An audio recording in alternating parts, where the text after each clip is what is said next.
नमस्ते दोस्तों, welcome to the ज्ञान इलेक्ट्रिकल। सो फ्रेंड्स, आज की इस वीडियो में हम लोग बात करने वाले हैं कि जो करंट ट्रांसफार्मर है उस पे हम आईआर टेस्ट क्यों परफॉर्म करते हैं और कैसे परफॉर्म करते हैं उसके बारे में। तो चलिए स्टार्ट करते हैं वीडियो को। तो फर्स्ट ऑफ ऑल गाइस, हम बात करेंगे कि आईआर टेस्ट जो है उन करंट ट्रांसफार्मर पे क्यों परफॉर्म करते हैं, why IR test perform on current transformer, या तो फिर कोई भी इलेक्ट्रिकल इक्विपमेंट पे हम आईआर टेस्ट क्यों परफॉर्म करते हैं। चलो उसके बारे में जानते हैं। तो गाइस फिलहाल आगे हम बात करेंगे, बट फिलहाल आप सपोज समझिए कि इंसुलेशन टेस्ट करने के पीछे का रीजन यही है कि सफिशिएंट अमाउंट में इंसुलेशन अवेलेबल है बिटवीन आपकी primary winding and secondary winding, primary winding and earth and secondary winding to earth. जो सफिशिएंट अमाउंट में इंसुलेशन अवेलेबल है या नहीं वो चेक करने के लिए हम जो सिटी है उसका आईआर टेस्ट करते हैं। सो फ्रेंड्स, अब हम नेक्स्ट बात करेंगे प्रोसीजर के बारे में कि कैसे आईआर टेस्ट जो है वो करंट ट्रांसफार्मर पे परफॉर्म किया जाता है। तो फ्रेंड्स, सपोज आप समझिए कि ये जो है वो एक करंट ट्रांसफार्मर है और ये जो है वो हमारा इंसुलेशन टेस्टर है, या तो फिर मेगर भी हम बोल सकते हैं।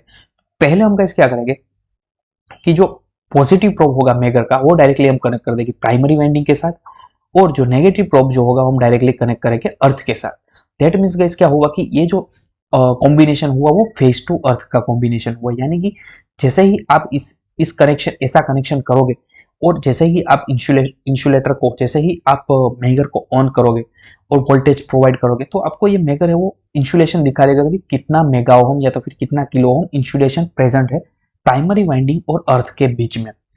फिर गाइस हम नेक्स्ट क्या करेंगे कि अब आपके माइंड में क्वेश्चन आएगा कि हम कितना वोल्टेज इंजेक्ट करें, क्योंकि मेगर में भी काफी सारे वोल्टेज सिलेक्शन रहते हैं, तो कितने वोल्टेज पे हम टेस्ट करें वो भी आपके माइंड में क्वेश्चन आएगा। तो गाइस ये एक स्टैंडर्ड टेबल है, उस हिसाब से आपको वोल्टेज जो है टेस्ट वोल्टेज देना है। फॉर एग्जाम्पल आपका नॉमिनल वोल्टेज, फॉर एग्जाम्पल हमारा ये जो सिटी है वो 6.6 केवी का सिटी है, प्राइमरी 6.6 केवी है। तो गाइस क्या करेंगे, हम 6.6 केवी का प्राइमरी है तो हम प्राइमरी टू अर्थ के बीच में चेक कर रहे हैं। तो आप यहाँ पे देख लीजिए कि 6.6 केवी कहाँ तक आ रहा है। तो सपोज आप यहाँ पे देखोगे तो 8 केवी है, 5 केवी और 8 केवी के बीच में 6.6 केवी आ रहा है। तो आप उसमें मिनिमम टेस्ट वोल्टेज देख सकते हो कि मिनिमम टेस्ट वोल्टेज डीसी कितने हैं, यानी कि 2.5 केवी है। दैट मीन्स गाइस कि आपको यहाँ पे जो वोल्टेज सिलेक्शन रेंज होगी वो 2.5 केवी करना पड़ेगा। यहाँ पे 2.5 केवी करके आपको टेस्ट करना है, और जैसे ही आप टेस्ट करोगे 1 मिनट तक टेस्ट करोगे तो यहाँ पे कुछ आपका इंसुलेशन की वैल्यू आ जाएगी मेगा ओम में या तो फिर किलो ओम में, जो भी आए वो उसको आपको कंपेयर करना है मिनिमम इंसुलेशन रेजिस्टेंस लेवल के साथ। तो गाइस यहाँ पे हम देखेंगे तो 5000 टू 8000 के बीच में अगर हम देखें तो 1000 टू 2000 मेगा ओम के अराउंड में कुछ आपका इंसुलेशन आना चाहिए सिटी का। अगर इतना आता है तो गाइस ये जो सिस्टम है, ये जो आपका सिटी प्राइमरी टू अर्थ है वो प्रॉपर्ली आइसोलेटेड है, वो कंफर्म हो जाएगा। अगर उससे कम है तो गाइस आपको क्या करना पड़ेगा, फर्दर चेक करना पड़ेगा दूसरे टेस्ट करके कि अब क्या आगे दिक्कत है। सो फ्रेंड्स, हमने पहला तो चेक कर लिया कि प्राइमरी वाइंडिंग टू तो अर्थ, प्राइमरी वाइंडिंग टू अर्थ तो हमने चेक कर लिया। अब सेकंड हम क्या करेंगे, primary winding to secondary winding 1, यानी कि पॉजिटिव हम कनेक्ट करेंगे प्राइमरी वाइंडिंग के साथ और नेगेटिव हम कनेक्ट करेंगे सेकेंडरी वाइंडिंग के एक टर्मिनल के साथ, और इन बिटवीन इन दोनों के बीच में हम वोल्टेज अप्लाई करेंगे। तो गाइस जहां पे भी आप सेकेंडरी वाइंडिंग में इंसुलेशन चेक करते हैं वहां पे आपको टेस्ट वोल्टेज जो है वो बहुत ही कम रखना है, यानी कि 500 वोल्ट पे, चाहे वो पीटी हो चाहे वो सिटी हो। अगर आप उसकी सेकेंडरी वाइंडिंग को टेस्ट करते हैं तो आपको ये जो इंसुलेशन, जो मेकर का जो वोल्टेज सिलेक्शन है वो 500 वोल्ट पे कर देना है, क्योंकि ये सेकेंडरी वाइंडिंग का इंसुलेशन जो होता है वो कम यूज किया रहता है क्योंकि वहां पे वोल्टेज कम होते हैं। अब जैसे आपने यहाँ पे देखा कि ये जो कनेक्शन है वो primary winding to secondary winding 1 हो गया। सेम वे गाइस नेक्स्ट करेंगे हम primary winding to secondary winding 2, fourth हम करेंगे primary winding to secondary winding 3, यानी कि हमने प्राइमरी वाइंडिंग जो है, प्राइमरी वाइंडिंग का तीन कोइल के साथ हमने इंसुलेशन रेजिस्टेंस चेक कर लिया है। यानी जैसे आप यहाँ पे देख रहे हो कि ये जो है वो प्राइमरी वाइंडिंग है और ये तीन सेकेंडरी वाइंडिंग है। तो हमने तीन सेकेंडरी वाइंडिंग के साथ 1 बाई 1 इंसुलेशन रेजिस्टेंस चेक किया, जिससे हमें पता चलेगा कि जो तीन सेकेंडरी जो यहाँ पे है वो प्राइमरी से प्रॉपरली आइसोलेट है या नहीं है। अब नेक्स्ट गाइस हम बात करें तो वो है इन बिटवीन सेकेंडरी का ही हम इंसुलेशन रेजिस्टेंस चेक करेंगे। जैसे आप यहाँ पे देख रहे हो कि ये जो तीन सेकेंडरी वाइंडिंग है वो एक डिफरेंट कोर पे बाउंड है, मतलब कि तीन की कोर भी अलग है और वाइंडिंग भी अलग ही है, यानी कि ये तीन भी एक दूसरे से क्या है कि आइसोलेट होनी चाहिए, इंसुलेटेड होनी चाहिए।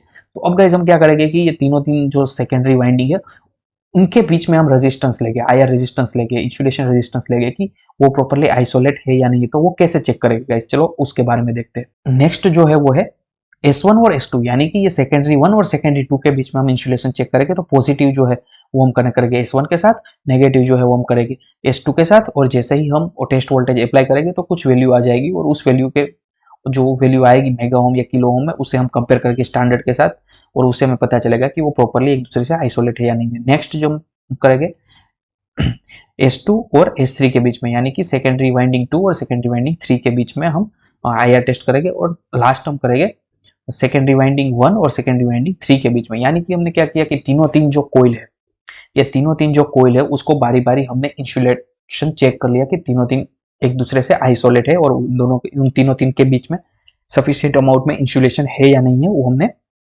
IR टेस्ट लेके चेक कर लिया।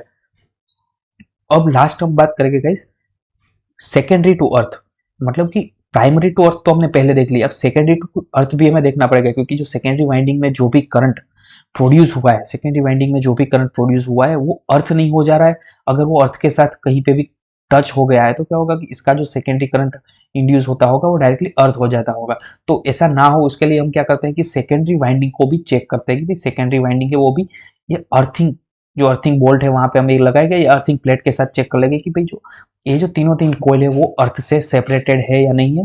वो चेक करने के लिए अब हम गाइस क्या करेंगे कि ये जो टर्मिनल पे S1 है, S1 को हम डायरेक्टली कनेक्ट करेंगे, एक प्रोब मेगर का S1 के साथ कनेक्ट करेंगे और दूसरा प्रोब हम करेंगे डायरेक्टली अर्थ के साथ, यानी कि जो मेटल प्लेट है उसके साथ, और हम टेस्ट करेंगे, टेस्ट वोल्टेज अप्लाई करेंगे और देख लेंगे भी कितना इंसुलेशन आ रहा है। Same way S2 to earth और लास्ट S3 टू अर्थ। तो आई होप आप समझ गए कि जो करंट ट्रांसफार्मर का जो इंसुलेशन रेजिस्टेंस टेस्ट है वो हम कैसे करते हैं। तो चलो क्विकली मैं आपको बता देता हूँ कि इंसुलेशन रेजिस्टेंस जो है वो किया जाता है कि हर एक प्राइमरी वाइंडिंग है, सेकेंडरी वाइंडिंग है, या तो फिर प्राइमरी वाइंडिंग टू अर्थ है, सेकेंडरी वाइंडिंग टू अर्थ है, उसमें सफिशिएंट अमाउंट में इंसुलेशन है या नहीं है वो कंफर्म करने के लिए हम IR टेस्ट करते हैं। अब IR टेस्ट करने के पीछे का मेन ऑब्जेक्टिव जो मैंने बताया वैसा ही है। अगर कोई आपको इंटरव्यू में पूछे कि IR टेस्ट क्यों करते हैं, तो IR टेस्ट करने का पर्पस वही है कि सफिशिएंट अमाउंट में इंसुलेशन मौजूद है, या फिर जो दोनों जो पार्ट है प्राइमरी और सेकेंडरी वो एक दूसरे से इलेक्ट्रिकली आइसोलेट है, वो चेक करने के लिए हम इंसुलेशन रेजिस्टेंस टेस्ट परफॉर्म करते हैं। अब गाइस ये कैसे परफॉर्म करते हैं वो भी मैंने आपको जो कंडीशंस है वो बता दी कि primary to earth, primary to secondary, secondary to secondary और सेकेंडरी टू अर्थ ऐसे परफॉर्म किया जाता है। अगर सेकेंडरी की मल्टीपल सेकेंडरी होगी, अगर यहाँ पे हमने 3 सेकेंडरी कंसिडर की, अगर फॉर एग्जांपल 5 सेकेंडरी की सिटी है तो आपको नंबर ऑफ जो ये इक्वेशंस बनेंगे वो बढ़ जाएगी, क्योंकि इस primary to secondary 1, secondary 2, secondary 3, उसके बाद primary to secondary 4, primary to secondary 5 भी आ जाएगा। Same way guys in between भी आप चेक करोगे उसमें भी इक्वेशंस बढ़ जाएगी, और सेकेंडरी टू अर्थ जो है उसमें भी 2 ऐड हो जाएगी भाई, secondary 4 to earth, secondary 5 to earth. तो वो जो है आपको समझ में आ गया होगा कि हमें क्या करना है कि हर एक कंडीशन लेके हर एक का इंसुलेशन रेजिस्टेंस ले लेना है। अगर गाइस आपको वीडियो में डाउट क्लियर हो गया होगा कि इंसुलेशन रेजिस्टेंस क्यों लेते हैं और कैसे परफॉर्म करते हैं, तो अगर आपका डाउट क्लियर हो गया है तो वीडियो को लाइक कर दीजिए। अभी तक आपने हमारा यूट्यूब चैनल सब्सक्राइब नहीं किया तो सब्सक्राइब कर लीजिए, क्योंकि ऐसे इंटरेस्टिंग वीडियो हम लाते रहेंगे। और कमेंट सेक्शन में लिखना मत भूलिएगा कि आपको ये वीडियो कैसा लगा है। थैंक यू, मिलते हैं नेक्स्ट वीडियो।